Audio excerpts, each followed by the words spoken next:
Assalamualaikum warahmatullahi wabarakatuh. Perkenalkan kami dari kelompok 6 Data Mining. Di sini kami akan mempresentasikan hasil kerja kelompok kami yang studi kasusnya Cooperation Based Clustering BIRS. Di sini anggota kelompok ada Agung Prasetyo dengan NPM 035, ada Iksan Sulistyo dengan NPM 036, dan Muhammad Akmal dengan NPM 140, dan Sadandani dengan NPM 046, Fadli Yulendi NPM 054, dan Adam Alfalek dengan NPM 055, dan saya sendiri Hasrat Arifah dengan NPM 060. Di sini saya akan menjelaskan mengenai compression based clustering. Compression based clustering adalah metode pengelompokan data yang berdasarkan pada kompresi data. Untuk compression based clustering sendiri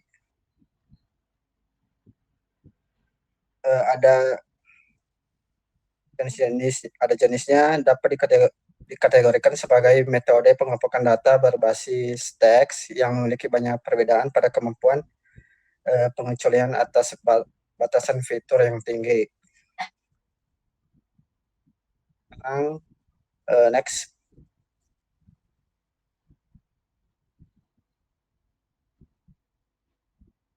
Algoritma BIRS. Untuk algoritma BIRS sendiri, singkatannya Blends Interactive Reducing and Clustering Using Hierarchy, yang artinya suatu metode dalam data mining yang digunakan untuk clustering atau pengelompokan data yang besar. Salah satu metode ini dirancang untuk menangani data yang besar dan dinamis. Ini dikembangkan untuk mengatasi kendala seperti yang kompleks atau yang rumit dan ruang pada dataset yang besar. Oke, dilanjutkan teman saya.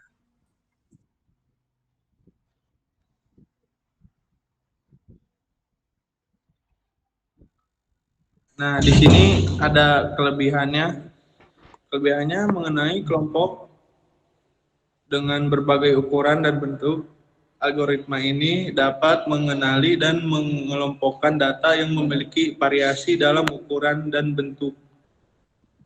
Mengelola kebisingan dan outlier. Algoritma ini dapat secara efektif mengelola kebisingan dan outlier dalam data, yang berarti bahwa ia dapat menghasilkan kelompok yang lebih akurat dan konsisten. Jumlah cluster tidak perlu ditentukan sebelumnya. Berbeda dengan beberapa algoritma clustering lainnya. Compression based clustering tidak memerlukan pengetahuan sebelumnya tentang jumlah cluster yang diharapkan. Oke, di sini ada kekurangan. Kekurangannya itu komputasi yang intensif. Algoritma ini dapat membutuhkan banyak daya komputasi, terutama untuk kumpulan data yang besar. Ini berarti bahwa metode ini mungkin tidak efisien dalam hal waktu dan sumber daya komputasi jika digunakan pada dataset dengan volume data yang sangat besar. Keterbatasan dalam interpretasi, meskipun metode ini dapat menghasilkan kelompok yang akurat, interpretasi dari kelompok tersebut memungkinkan tidak selalu jelas. Ini karena metode ini tidak menggunakan fitur subjek spesifik atau pengetahuan latar belakang.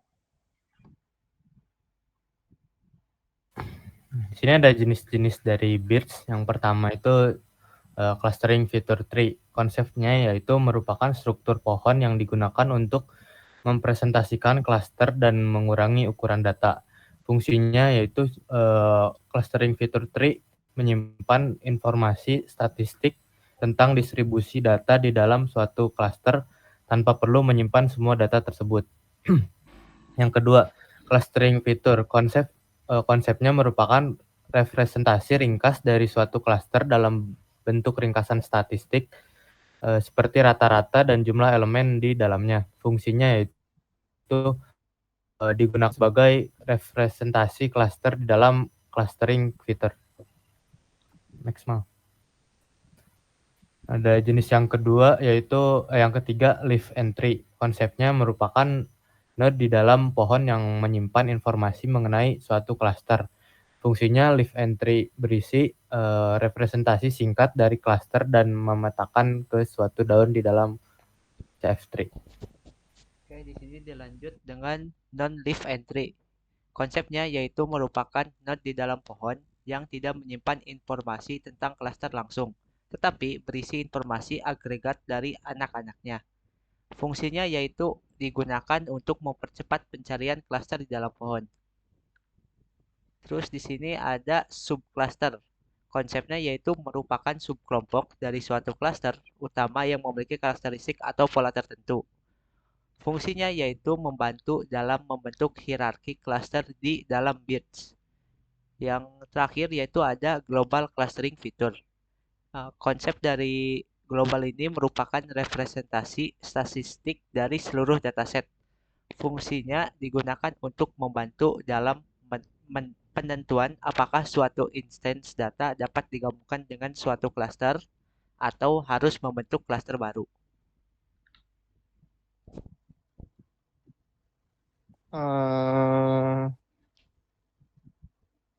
Terima kasih kepada Akmal. Di sini saya akan menjelaskan tentang studi kasus dari kelompok kami. Misalnya kita memiliki dataset dengan titik data sebagai berikut. Titik A adalah 2,3, titik B ada 3,4, dan titik C ada 5,6. Langkah pertama adalah inisialisasi CF3. Misalnya kita punya threshold 2,5 untuk radius cluster maksimum. Next, Mal. Lalu langkah keduanya kita akan menambahkan titik A ke CF3. Untuk titik A sendiri N-nya sama dengan 1, lalu LS-nya sama dengan 2,3, lalu SS itu adalah angka LS dimasukkan kepada SS dengan hitungan 2,2 ditambah 3,2. 2 pangkat 2 ditambah 3 pangkat 2 sama dengan 4 ditambah 9 dan hasilnya 13. Jadi CFA sendiri ini berhasil menghasilkan 1, tanda kurung 2,3 tutup dan buka kurung 13. Lalu keterangannya ada SS, sum of squares, LS sama dengan jumlah sum dari semua titik data. CF itu adalah clustering fitur dan N jumlah sampel dalam cluster. Next.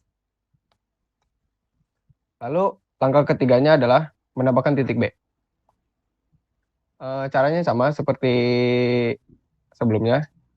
N sama dengan 1, lalu LS-nya 3,4, SS-nya 3 pangkat 2 ditambah 4 pangkat 2 sama dengan 9 tambah 16 sama dengan 25. Jadi CFB-nya adalah 1 tanda kurung 3,4 tutup, 25. Next. Lalu di sini penggabungan antara A dan B. N sama dengan NA ditambah NB sama dengan 1 tambah 1 sama dengan 2N.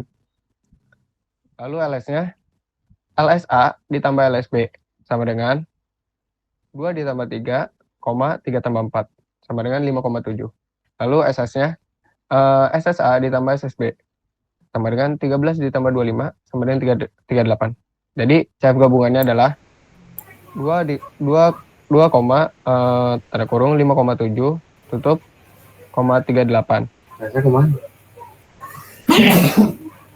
Sekian dari saya. Terima kasih.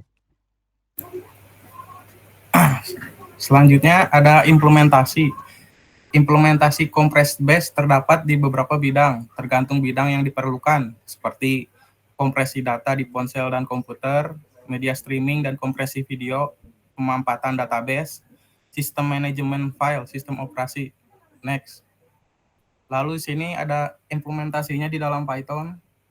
Di sini kita mengenerate 600 sampel dengan make blobs untuk membuat gumpalan data dengan 8 gumpalan.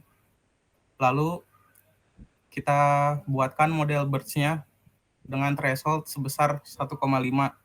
Setelah itu kita plotkan dengan scatter plot. Next. Nah, ini adalah hasil clustering menggunakan birds-nya.